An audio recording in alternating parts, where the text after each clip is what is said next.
So some surveys, the person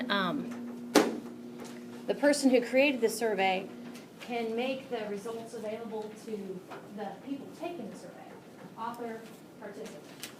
But this one actually, I'm just going to summarize the results later.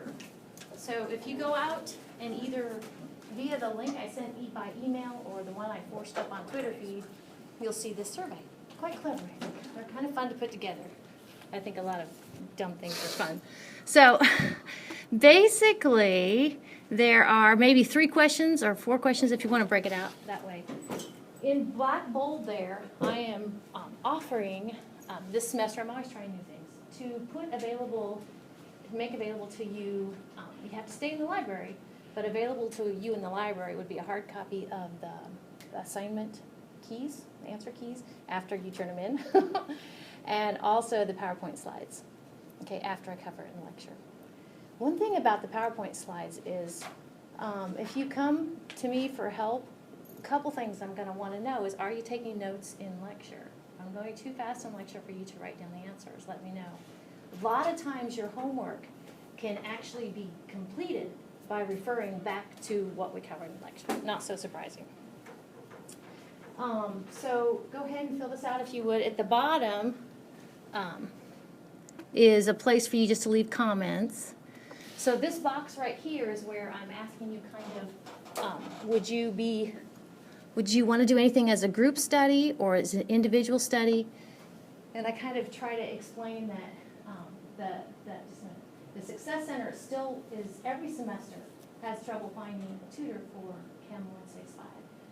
Enrollment's kind of low, quite frankly, and also people who've taken this class are on to bigger and better things. So, would it be like if we did a class study group, would that be the same thing as the study groups you do for your other classes, like homework points, or? No, for my meteorology and astronomy, I do I call it a review session before exams. This would be entirely different. There wouldn't be any points associated with it. But if you're familiar with a cadre or just a group of people that are in the same boat together, kind of fumbling your way through it. You know, there's a lot to be said for peers helping peers. And so that's why up here you see I gave you an example of you guys help yourselves, and also, you know, do you want me to insert into any of that? So that's kind of where we're at. Yeah, a lot of times, at Iowa, this class, the analogous class actually, has, I want to say required session aside from lecture. Lecture is a big lecture hall, okay? And aside from lecture, you go to the study group. And it's a TA that may or may not speak English that kind of leads the study group. But another thing, and I don't know if it's related to this, but you know how everybody, and I don't know if I did or not, but the whole factor label, you know, make sure units cancel.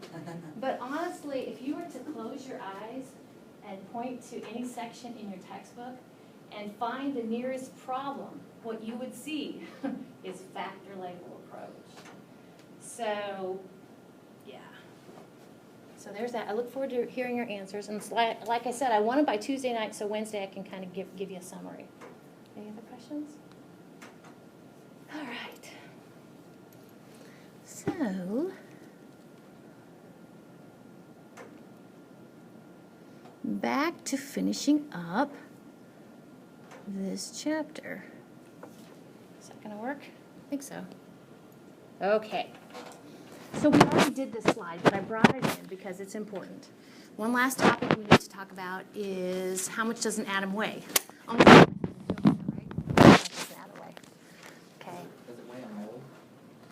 That mole is in there somewhere with regard to its weight, yes. That furry little critter, right? But in order to understand how much an atom of carbon weighs or how much an atom of boron weighs, we need to remember that carbon and boron are examples of elements that actually have more than one isotopic form. And what are isotopes? They're basically atoms of the same element that it's almost like a turkey baster where they inserted a few extra neutrons or taken a few extra neutrons out. You can do that with a nucleus all day. As long as you don't mess with the protons, you still have the same element. Okay? Well, sure, it's a review slide, but. Oh, and the other thing is Don't forget the lectures are available.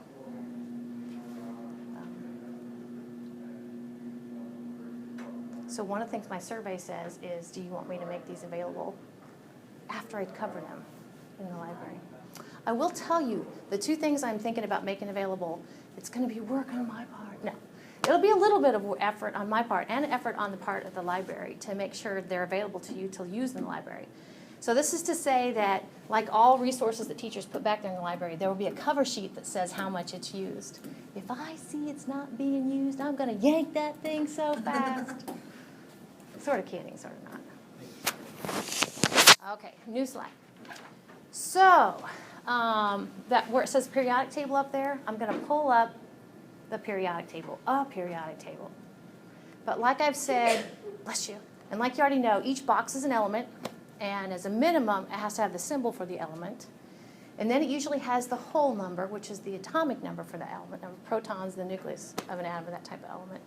And then if it's really sophisticated, just kidding, it will have a decimal number. And so when you hear me talk about the decimal number, that's what this is. Decimal number. So just for kicks, to kind of show you the one that I refer to a lot.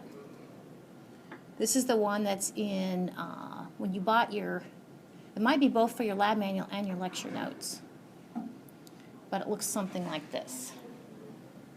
Okay, the boxes, I love those elements. And then, of course, in each box, like I said, this case, they have both decimal number and a whole number. So then, like for instance, just pick on, let's pick on potassium. Okay, so potassium down there, how many protons does a potassium atom have in its? Right, 19. So that's not go back. That is the number of protons. Cool. We'll put a little plus sign because protons are positively charged. And then this is the decimal number. That's how much a potassium atom weighs on average. And that's what we're going to talk about right now. Right here, right now.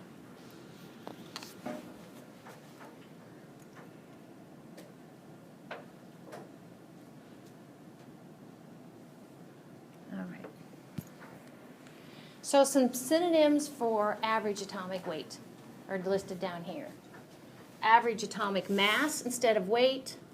Okay, just simply atomic weight or simply atomic mass. How much does an atom weigh? Like I said, it kind of picks up where we left off on Friday, that you have to consider that there are different, oftentimes, isotopic forms of a given element. And there's only one decimal number up there. Okay. So whenever you look at the decimal number, the average atomic weight, it's what we call, no pun intended, a weighted average. A weighted average for weight, get it? But in this case, weighted means basically how much of each isotope are there. That's a weighted average. When teachers go to calculate your final grade in a course, they have given you a syllabus that says each component of the course is weighted how much for your overall grade. Okay, in here, your unit exams are collectively 40%. Okay, that's the weight of them. Oh, can you feel it? Right? Your lab's 25%, and 5% of that is your pre-labs. Okay, so weighted averages. So I think I put this up on the board the other day. In order to talk about how much an atom weighs, we're going to have to switch gears. It's not practical to say how many pounds does an atom weigh, how many grams does an atom weigh. We introduce a new unit called an atomic mass unit, not to be confused with an astronomical unit. They're two different things. One is length and one is mass. But we always need a standard, and so the standard here is picking on the element carbon. We talked on Friday that there are two naturally occurring forms of carbon that are stable, carbon-12 and carbon-13. Carbon-14 has a half-life of what, 5,700 years?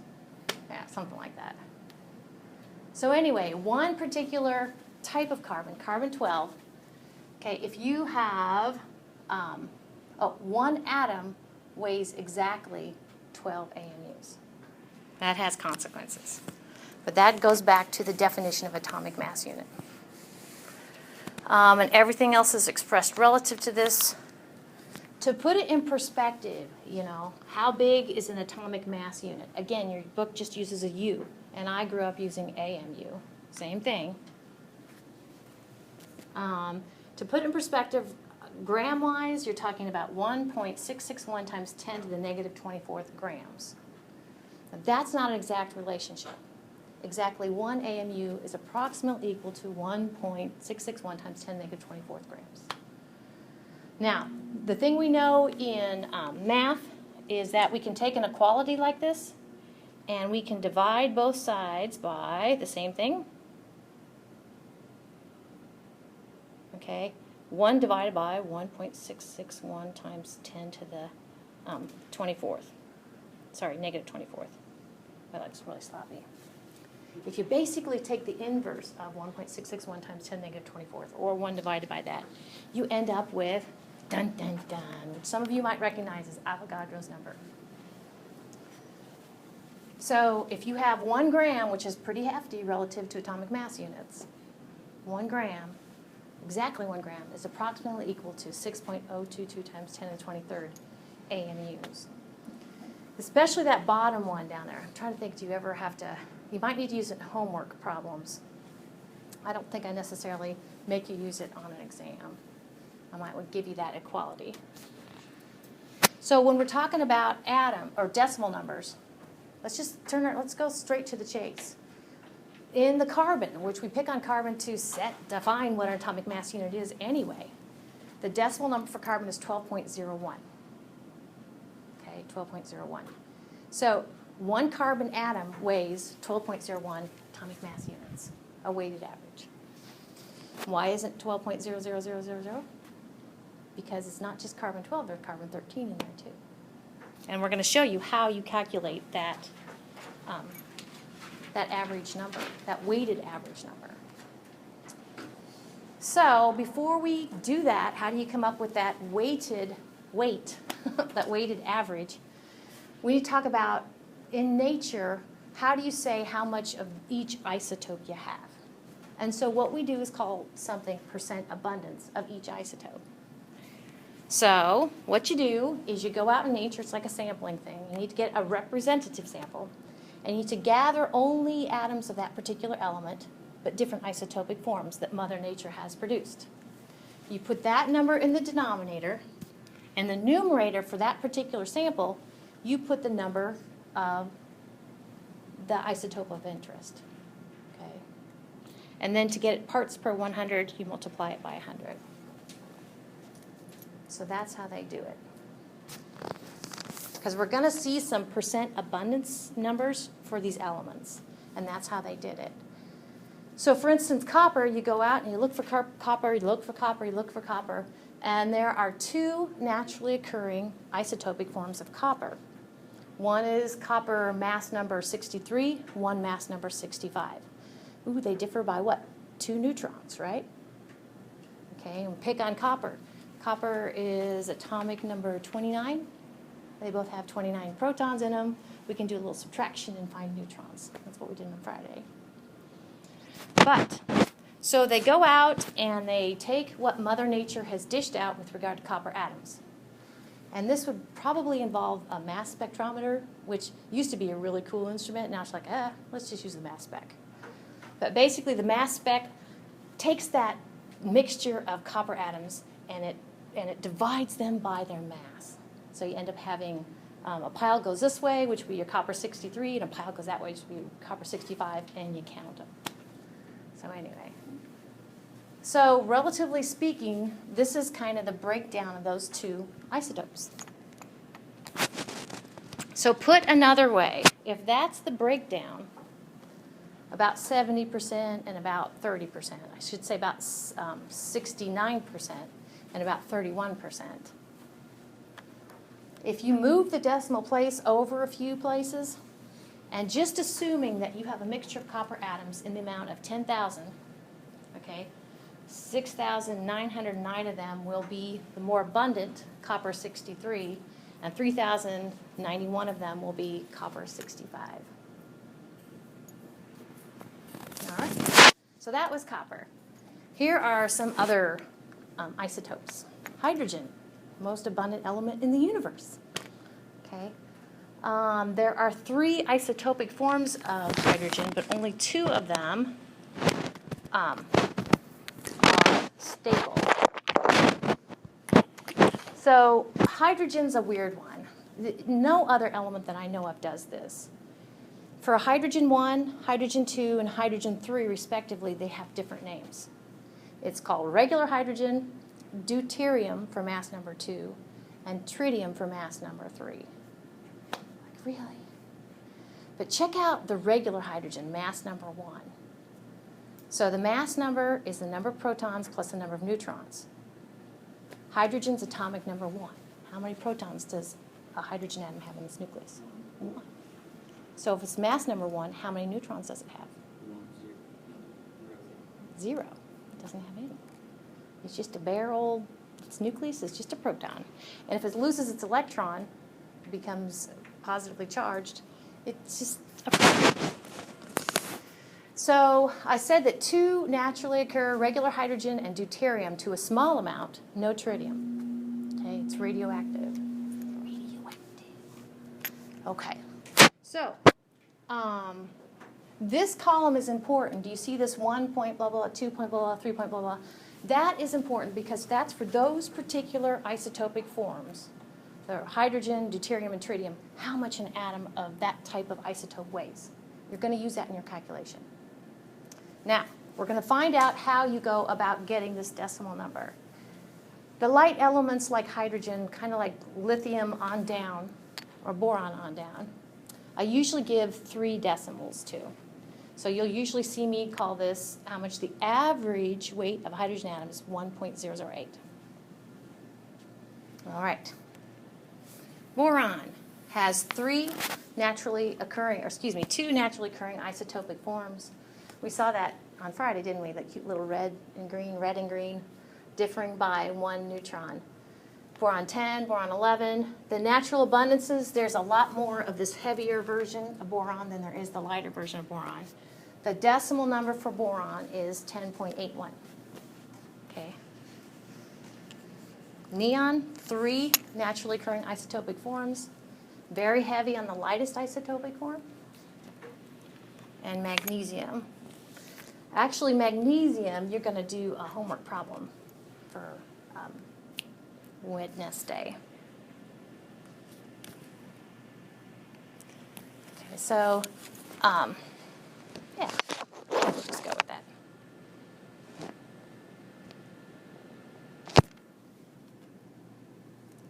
Wake up. So if you're a visual person, this is kind of what it looks like. You know, fluorine, remember I said it's kind of like an oxymoron. Has only 1 isotopic form. They're all 1 color. Okay. Chlorine, 2 isotopic forms. You see 2 colors. They go ahead and they tell you we have chlorine 35 and chlorine 37. Okay, magnesium, 3 different isotopic forms. And lead, 4 isotopic forms. So like, for instance, lead, you can see that yellow one. Its relative percent abundance is very low. The other thing about percent abundances is they need to add up to be equal to 100%, right, for a given element. Okay, how do you calculate that decimal number? Well, do you guys remember where we had that summation, the capital sigma, when you guys calculated your standard average deviation? It's the same. We got one of those again. So it's the summation of, that's what that means, summation of. In this case, it's the summation of multiplying 2 things together. And those 2 things, for each isotopic form, is R. That table I showed you a little bit ago, okay? You got the last column that says how abundant they are, and then I think the column right next to it, you can say how much it weighs. So basically, you grab each of those 2 numbers for each isotopic form. The summation means you multiply them together, hit the plus key, then you go on to the next isotopic form, you multiply them together, hit the plus key, the next isotopic form, okay? And it's not divided by anything, and then you're done. Now, one thing I need to explain, and I think I didn't have it. This is new, just this afternoon. So this abundance of that particular isotope times its weight.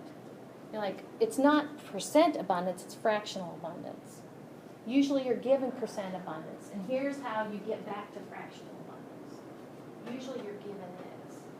So you're going to see me when I calculate it for copper up here, I'm going to take that percent divided by 100, and take it times how much that particular isotope weighs. Okay? So however many, in other words, however many isotopic forms we have, we're going to have that number added together, that number of terms added together. It's easier to show you. You're like, yeah, I hope so. Okay, so let's do an example. Copper, we've seen this before, okay? Two isotopes of copper, copper 63 and copper 65. Remember I said 69 and 31%, they're relative percent abundances. And we need to know how much an atom of that type of isotope weighs. You've got to have that. This is where sometimes students say, do I need to memorize that? I'm like, no. So the decimal number for copper is what we're after. Now, I will warn you that every once in a while, you'll see different decimal numbers. Like this is 63.55, 63.546. Okay? And you probably would imagine, how come we get different numbers? It could be that some dude went out in Mother Nature and sampled a representative sample of that particular element, came up with different relative amounts. Got to do the calculation again, right? Okay, so it happens. Okay, so we're going to have when we work this for copper, we're going to have two terms that are added together because we have two isotopic forms.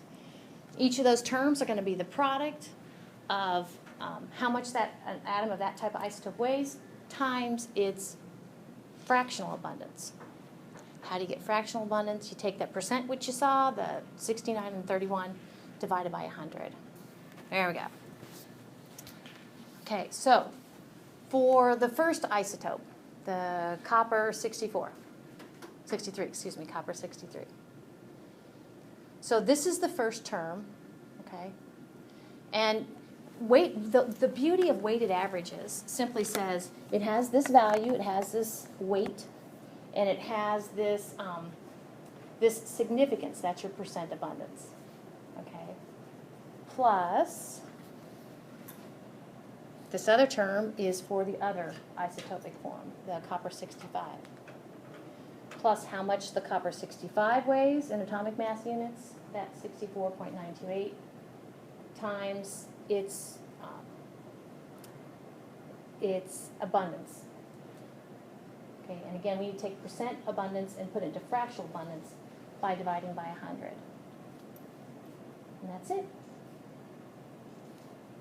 Plug it into your calculator.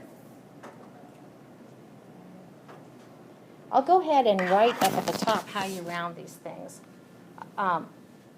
You know, I belabored a lot rounding. It gets complicated when you're adding and multiplying, dividing like we are here. And I have a slide I think coming up on it later, but for heavy elements, and those would be elements that are more massive, equal to or less than 10 AMUs, okay, you give 2 decimals.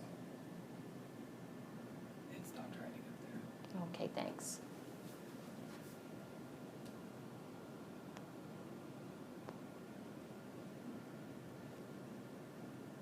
Is that better?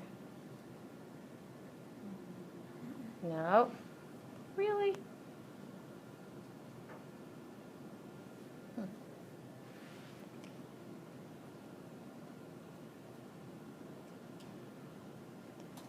All right.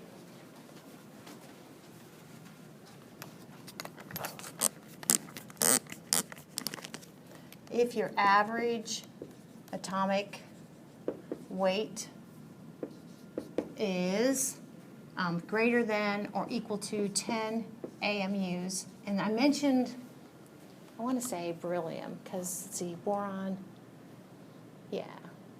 I think boron starts something a little heavier than 10. The decimal number for beryllium is 9 point blah, blah, blah. Decimal number for boron is 10 point blah, blah, blah. Then you go with 2 decimals. And actually, that actually is what you end up being allowed to. If your average atomic weight is less than 10 AMUs, then you go with 3 decimals. So this is pretty light, isn't it? This is for the light ones. And you can already look at the periodic table and know how many we're dealing with. Hydrogen, helium, lithium, beryllium.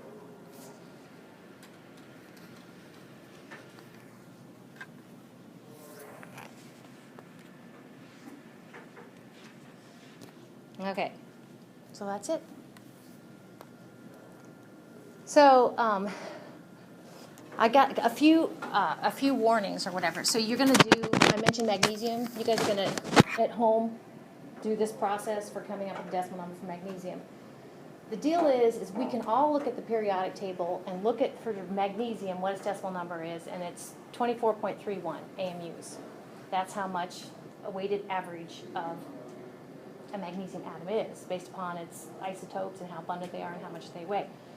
Do not just simply write down 24.31, but do check your answers. You're going to do it for magnesium and chromium. You got the answers right there. Okay. All right. So just to kind of show you why we need to do this sort of thing, for instance, we did copper. We came up with 64 point, what did we come up with? 63.55?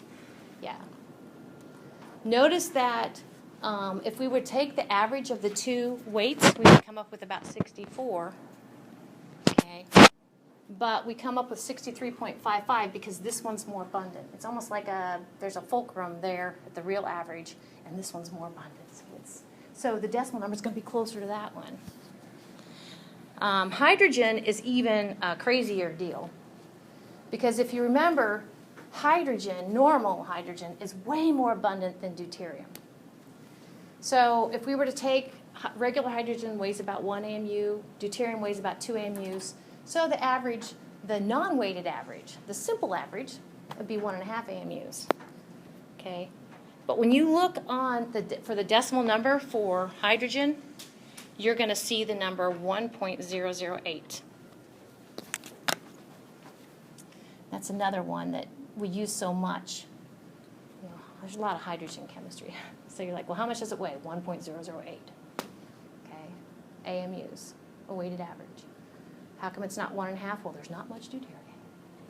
Okay. All right. So these will be due on Wednesday. And we're going to ease into part 7. Okay? Let you jot those down. I think the first one's magnesium, the next one's chromium. But you can't just take it from me. You have to see the data that the problem gives you with regard to isotopic information. 23 and 24. While you're doing that, I do want to show you 43 and 44, sorry. There are so many things out there. I don't know. I wanted to show you something I found I thought was interesting. Like, oh, I feel like my kids, you'd be rolling your eyes right now. So, we only have one at home now. We have, we had 3. We still have 3, but you know when they get older. So Wendy is she 15? Yeah. So out here, you see the, where is it? Yeah, I accidentally posted something for my astronomy class, sorry. Oh, check this out. Okay, so there's the survey. You can click on that one. Okay, but this one's funny. Check this out. I just simply put, yep. I got this off of Facebook. It says Carol never wore her safety goggles. She said, YOLO. instead keep this lab YOLO free. You guys know what YOLO means, right? Okay. I thought that was funny. But the thing I wanted to show you is this right here. With regard to periodic tables, and we're talking about isotopes, I was like, I know there's an app, right? Blah, blah, blah. There's an app for that. But there's also this interactive website out on the internet. Okay, and so we've been talking about isotopes, for instance, neodymium, okay? Look at all those different isotopes. And exactly what we've been talking about. The little superscript means what mass number it is. These percents are the relative abundances. Okay? It makes a difference. And you can click on any one and kind of see more information about it. I just thought that was nice. Okay. So, yes, we are going to talk moles now.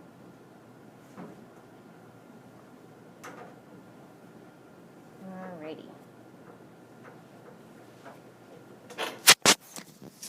All right.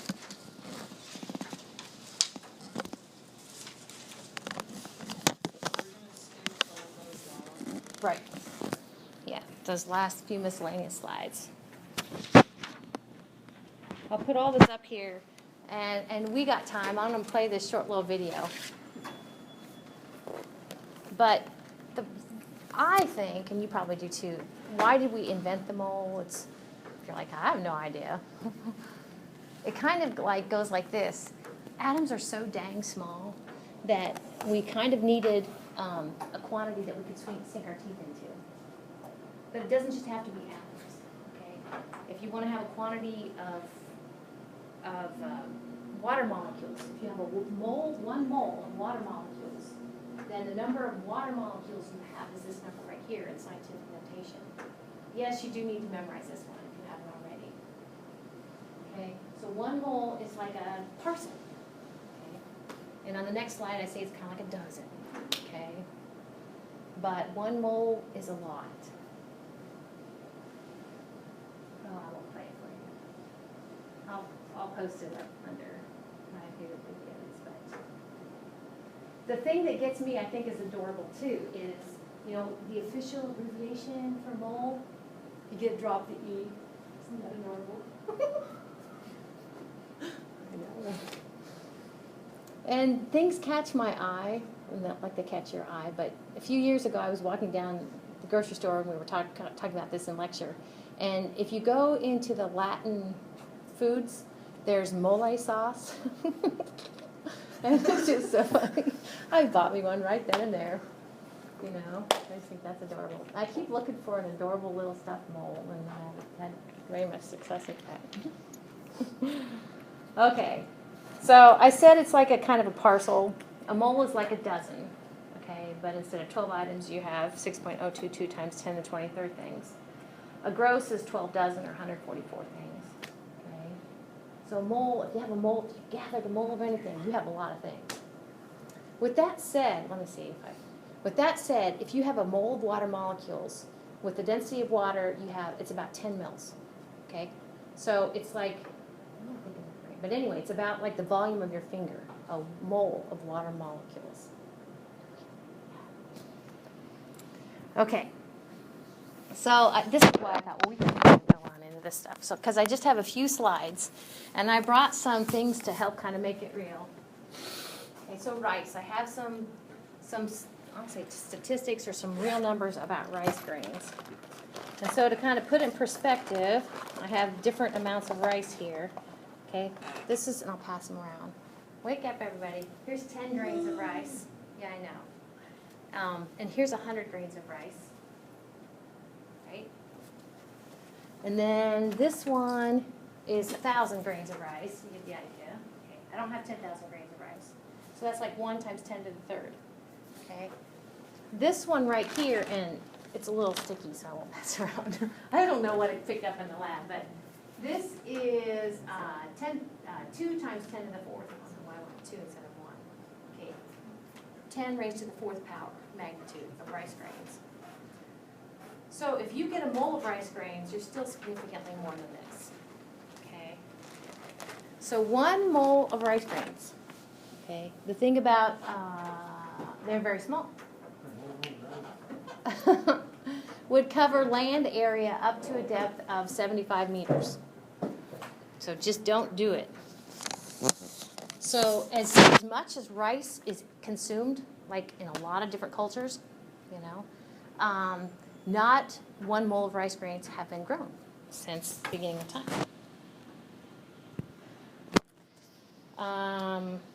This one down here. A mole of rice grains, if you were to put it in a cube, I always think of one of the Superman episodes where they put in a cube and send it in outer space. The cube would be 120 miles, length, width, and height. Okay, 1 mole of rice grains. That's a lot of rice grains. And then if you had, switching from rice to marshmallows, if you had 6.022 times 10 to the 23rd marshmallows, just confined to the United States, we would be like 600 miles deep of marshmallows. And this is the link, I'm not going to belabor you guys now, but this is where I click on for Ghostbusters, where they're saying, don't think of anything, would it just clear your mind? And then the one dude thinks of the Stay Puft Marshmallow Man. There's a big marshmallow man, yeah. So a mole of anything's a lot. Okay. So snowflake-wise, snowflakes are small, but if you have a mole of them, that's problematic. If that mole of snowflakes is confined to the United States, you're looking at a lot of snow, okay, 2/3 of a mile deep. If you're talking about people and you're wanting to count, I think it's each second, you know, Mississippi 1, Mississippi 2. You know, do that like a mole time, 6.022 times 10 to the 23rd. Okay, you could have 51 Earths full of people doing that, and they were additive. You know, you could add all of our work together. But it would take us 75 years. No sleep, no nothing. I mean, that's a lot. I was like, what a big number. And at the time this statistic was gathered, a fast computer calculating instructions at 1,000 millions of instructions per second, okay, it could go ahead and, in less than a second, 1001, it could go ahead, and you know how you can take computers and make them count? Why would you make a computer count? I don't know. Okay, but just like put it in a loop, you know, 1, 2, 3. Okay, make the computer count, and it could go through those number of iterations as there are people in the United States in less than a second. Take that same computer and say, okay, dude, we're switching gears from people in the United States to 6.022 times 10 to the 23rd iterations. It would take that supercomputer 1.9 million years to complete that number. Now this one, all of these can be done with factor label. So actually I've done this one at my desk before. Okay, if you go ahead and take how fast and yeah. Okay, so switching gears to hockey pucks. Okay, if you have a mole of hockey pucks, it's still problematic because it would weigh the mass of the moon.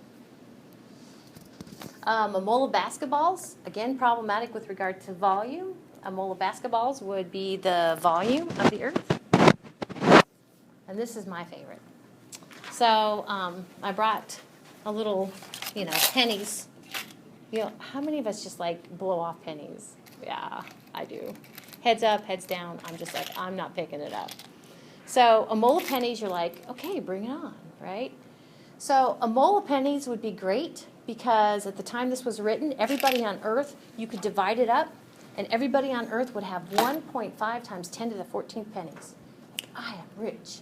You know, you move the decimal place over a couple, so that's 1.5 times 10 to the 12th dollars, right? Okay, so go ahead and start spending that stuff, and you can spend at a rate of $1 million a day, and you can keep doing that till you're dead, because I'm not living till 4,000 years. But the problem is, this is the little caveat, be careful. It's like the I Dream of Jeannie, where he used to wish for things, and they would be like bad. So don't wish for a mole of pennies, because it's going to cover the land area about of the Earth up to a depth of 420 meters. So, yeah, problematic. Okay, so we're going to get to one simple calculation that'll turn you loose. So, equivalency statements are our friend. We can use them as conversion factors. We can put the left one over the right one. make a ratio, or the right one over the left one make a ratio. Which one are we going to go with depends on what units we want to cancel. So anytime you're faced with talking about moles of atoms, and you want to convert them to number of atoms, you can use this. Okay, so here's our two possibilities. Okay, they are what's called the inverse of each other. But these are our unit factors, because we said that if you have an equality like that, you can divide both sides by the same thing, okay? And that goes to 1, remember, we kind of convinced ourselves of this. So we can introduce these into a series of terms that are being multiplied by each other, and that's just 1. Okay. So we're going to work 2 problems. The first problem is moles to atoms, how many moles? So the first problem is in atoms to moles. Now I'll tell you, this is not my favorite problem. You'll kind of see why. Okay, so can you see where question mark moles and 1 trillion atoms? You're like, really? Exactly 1 trillion atoms? So 1 trillion is 1 with, it's after 1 billion, right? So it's 3 sets of, it's 9 zeros. Yeah. Mm-hmm. Yep. It's because this is 1,000, a million, a trillion. Billion. Billion. Oh, very good. 12, that's what you were saying. Thanks. 1 times 10 to the 12th atoms. Thanks. Okay. And I'm like, really? But in this case, we're going from atoms to moles. Thanks. I sure did.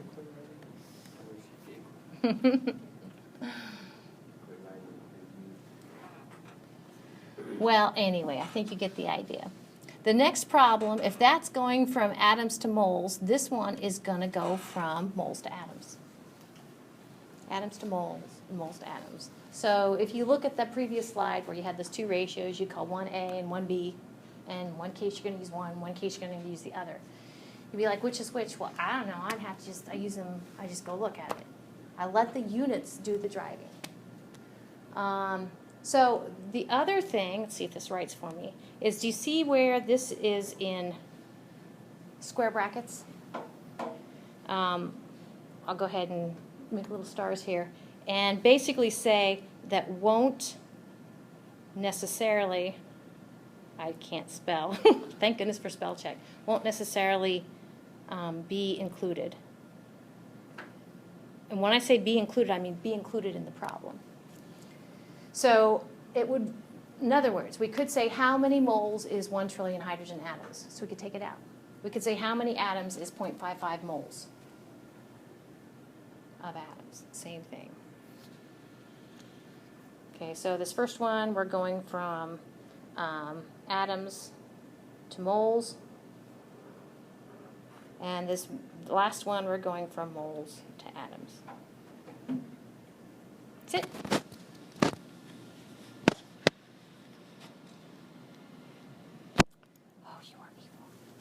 Not you, this thing. Okay, so the first one, remember how I always say you're going to put the term you want to solve over 1, 10 to the 12th, exactly, 1 trillion. So I would put that over 1. Okay, and then look back at 2 slides ago. Can you see where you want atoms to cancel? You want to be left with moles. So you can see where you're going to put 6.022 times 10 to the 20 atoms. The bottom and 1 mole at the top. Does that make sense? And you're done. Why are you done? Units of atoms have canceled. You're left with moles. So this is a good one to make sure, take it home, make sure that you can do scientific notation all right. So this is where I don't like this one. How do you round? Well, if this is exactly 1 trillion hydrogen atoms, brings no uncertainty, and you could allow yourself 4 significant figures, okay, which is what I did. But having exactly 1 trillion atoms of hydrogen, there's probably some uncertainty there.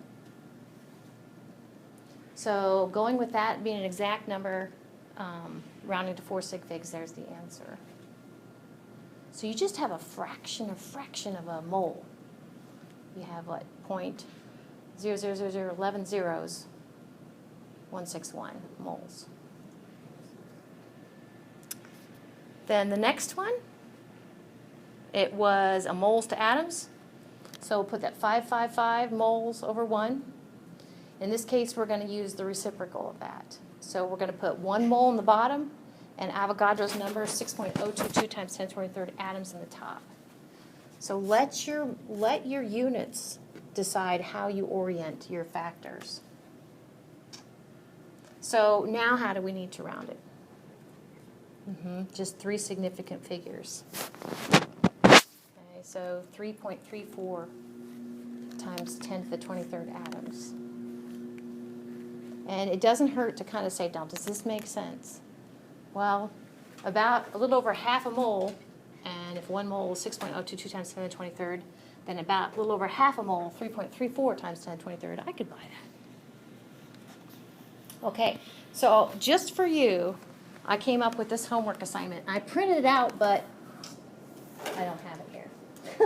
So jot this down. This is also due with those 2 average atomic weight problems. I think it's gonna, it's only because I care. I will also post this as a screenshot under the Twitter feed too. But it's very similar to the ones we just did. Does it matter if it's gold or hydrogen or silver? Or it doesn't if we're just going from moles to atoms or atoms to moles. Screenshot. So once you got that jotted down, that's all I got. Okay, and don't forget to do your survey, because it looks like there's gonna, I'm excited, looks like there's gonna be another survey coming to see if we can kind of flesh out a time that works. So you guys are